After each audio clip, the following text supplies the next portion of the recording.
Hello, friend, and welcome back to Couch Tales, Why We Do What We Do. I'm your host, Analia. Just a reminder, this is for fun and not professional advice. Today we're tackling a weird but real phenomenon. Why do so many people struggle, sometimes fatally after retirement? Studies show that within 24 months of retiring, people are at a much higher risk of dying unless they have some kind of structured activity, like part-time work or volunteering. And yes, that includes wealthy people who could spend their days floating on yachts but end up feeling completely lost. So let's dive into a story, the case of Mr. I Finally Retired. Meet Tom. Tom worked for 45 years in a fast-paced corporate job. Every morning he woke up at 6 a.m., drank his usual cup of black coffee, read emails, and rushed to work. Tom lived by his schedule. Staff meetings, deadlines, business trips. It was exhausting, but hey, at least he felt important. Then one day, Tom retired.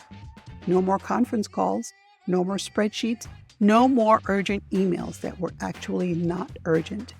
At first, it was paradise. He slept in, took long breakfasts, read a few books, even started watching those weird daytime game shows where people win vacuum cleaners. But then something weird happened. After about 6 months, Tom started feeling off. His energy dropped, he got cranky, he couldn't shake the feeling that something was missing. He tried golfing, but it felt pointless. He bought a boat, but after 2 fishing trips, he was bored. His health started declining, he gained weight, his back hurt more. He found himself asking, what's the point of getting up in the morning? Fast forward another year, and Tom, once a high-energy, sharp-thinking guy, was now glued to the couch, watching reruns of old crime dramas and complaining that nobody needs him anymore. The psychology behind it. Tom isn't alone. Studies show that retirement without structure can lead to physical and mental health issues, including a much higher risk of dying within 2 years.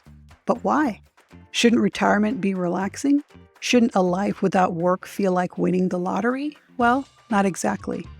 Number 1, we're wired for routine from the moment we're born. We follow schedules.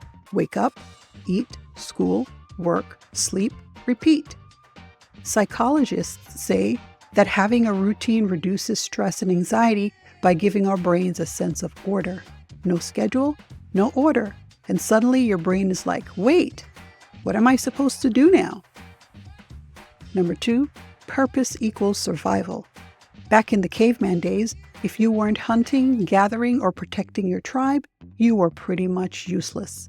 And in nature, uselessness doesn't last long. Even today, our brains link having a purpose to staying alive. That's why people who stay engaged through work, volunteering, or even just having a project live longer and healthier lives. Number 3, the rich and the restless syndrome. Ever notice how some billionaires just won't stop working?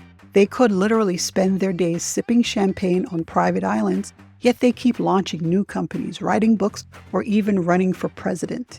Yikes. It's because money doesn't give life meaning, purpose does. Some wealthy retirees fall into deep depression because without a schedule, they feel completely lost. They don't have to work anymore, but they don't know what to do with themselves. And without direction or purpose, life starts to feel empty. So what can we do? The good news? Retirement doesn't have to be a fast track to meh. Here's how to avoid the I have no reason to wake up trap. Number 1, create a daily routine. It doesn't have to be strict, but have some structure. Whether it's a morning walk, a class, or even a part-time gig, keeps your brain and body active. Number 2, find a purpose. Volunteer, mentor, learn a new skill. Your brain needs something to work on, even if it's just finally figuring out how TikTok works. Number 3, stay social. Join groups, meet friends for coffee, or even just chat with your neighbors. Connection equals longer life. Science says so. And Tom, he got the memo just in time.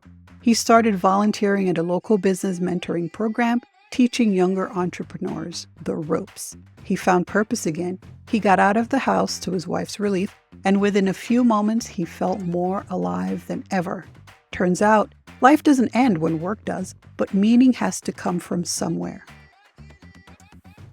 All right, that's it for today's episode of Couch Tales, Why We Do What We Do. I'm your host, Analia. If you like this episode, please take a moment to subscribe and share it with a friend. Also, I'm curious about your experience on this topic, so drop me a line in the comments below. Until next time, friend, stay curious, stay kind, and remember, retirement isn't about stopping, it's about shifting.